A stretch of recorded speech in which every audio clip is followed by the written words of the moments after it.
Hello friends, बरायबाय Bodo Job Info official YouTube channel Assam state 1 lakh 1 lakh साख्रि होदों होननानै बा होगोन होननानै बयबो मिथिखाबाय। स' बिनिफ्राय सेप्टेम्बराव 2000 साख्रि होबावगोन बिनि सायाव गोबां बेले-बेजे जागासिनो दङ। गोबां कमेन्ट्स फैदोंमोन जे बिनि सायाव मोनसे भिडिअ खालामनानै दा फाइनाली नोंथांमोननि थाखाय आपडेट लाबोदों। ग्रेड 3 आनो जा ग्रेड 4 आनो जा 2000 साख्रि होबावगोन सेप्टेम्बराव। 8 पास SLRC HS डिग्री पासफोरनि माखासे एग्जामा जोब्बाय आरो माखासे जानो गोनां दङ। दा गासै आसाम स्टेटआव 1 लाख साख्रि होगोन होननानै CM सारा बुंखादोंमोन जेला। स' बियो माखासे थांगासिनो दङ आरो माखासेया जायाखै। दा लासैनो जाजोबगोन बेनिफ्राय जों थांगोन अफिसियेल साइडआव। बेनिफ्राय जाय नोंथांमोना चेनेलाव गोदानै फैदोंमोन बड' जब इनफो इउटुब चेनेलाव साबस्क्राइब खालामना ला। नैबे assam.gov.in आव नोंथांमोना जेब्लायबो जायखिजाया स्टेटनि जब फैयोब्ला बेयावनो नोंथांमोना एडभान्स आपडेटखौ मोननाय जायो। दा बेखायनो बेयाव SLRC निखौबो होगासिनो दङ आरो बेनिफ्रायनो अनलाइन जादोंमोन।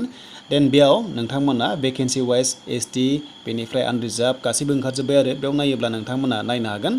दा जों बेखौ नायगोन नेक्स्टआव नोंथांमोना भिडिअ मोनलांबाय थागोन बिनि सायाव आरो मोनबोगासिनो दंखायो। दा बेयाव जोंहा पस्टआ अलमस्ट 30,000 नि बारा जाना दङ SLRC आवहाय। दा बेयाव एग्जामा जास्ट ड्राइभार पस्टआ दंबावो बेनिफ्राय नेक्स्टआव काट अफ फैनानै नोंथांमोना रिजाल्टखौ मोनसिगोन। स' बिनिफ्राय CM बिथाङा मोनसे बेयाव आपडेट खालामदों फेसबुकनि गेजेरजोंहाय जों बेखौ नायगोन।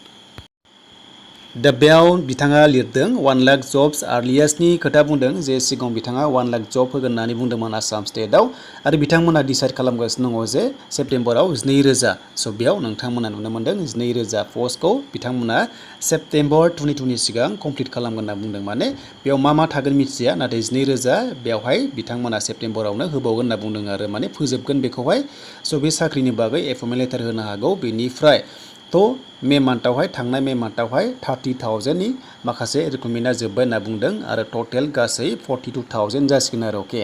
स' 1 लाखआव नोंथांमोना मिथिगौ जे 1 लाखआव 42,000 जोबसिगोन आरो बेनिफ्राय आसाम डाइरेक्ट रिक्रुटमेन्टआव हमना ला 30,000 खौ लादो हमना ला। थ' बेखौ प्लास खालामबा नोंथांमोना मिथिबाय बेयाव हमना ला 42,000 बेनिफ्राय 30 अब्ला जोंहा थांबाय 72। स' बेनिफ्राय 28,000 अके 28,000 थाबावबाय। दा बे 12,000 आव 2000 पस्टआव जायफ्रा आसाम पुलिसनि रिजाल्ट नेगासिनो दङ स' नोंथांमोना थानायनि चान्सआव दंखायो।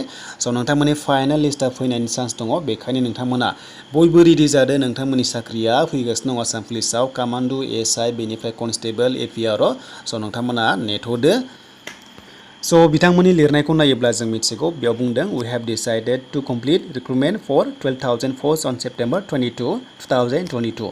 जायखिजाया 22 सेप्टेम्बरनि सिगां स' नोंथांमोना साख्रि मोनगोन आरो बे 2000 नि पस्टआव मा थागोन मिथिया नाथाय आसाम पुलिसआ थानायनि चान्सआ दंखायो मानोना गासैबो प्रसेसआ जोबजोबखाबाय जास्ट फाइनाल रिजाल्टआव फैनांसिगौ आरो। दा जायखिजाया लोगोफोर हमना ला नेक्स्टआव आरो बाखि थाबावबाय जोंहा 72,000 थांबाय नालाय देन 28,000 आव मा भेकेन्सि थाबावगोन जों बेखौ मिथिया दायो। दा जायखिजाया नोंथांमोना आसाम पुलिसाव नेक्स्टआवबो गोदान एप्लाइ खालामनो हानायनि अपसनखौ मोननो हागौ। बेजों लोगोसे गुबुन गुबुन डिपार्टमेन्टआव नोंथांमोनाबो गोदानै भेकेन्सि मोननो हागौ एबा मोनखागोन मानोना पस्टआ 1 लाख दं नालाय आसाम स्टेटआव दायो। दा ओंखायनो नोंथांमोना नांगौ गोनां डकुमेन्टसखौहाय रेडि खालामखा जाहाथे एप्लाइ खालामनायाव प्रब्लेम जायैबायदि। दा बेनोसैमोन दिनैनि आपडेटआ। दा लोगोफोर नोंथांमोना जायफ्रा चेनेलाव गोदानै फैदोंमोन साबस्क्राइब खालामना ला बेफोरबायदि साख्रिनि आपडेट मोनबाय थानो आंनि चेनेलाव। थ' बेनो जाबाय बड' जब इनफो इउटुब चेनेलाव।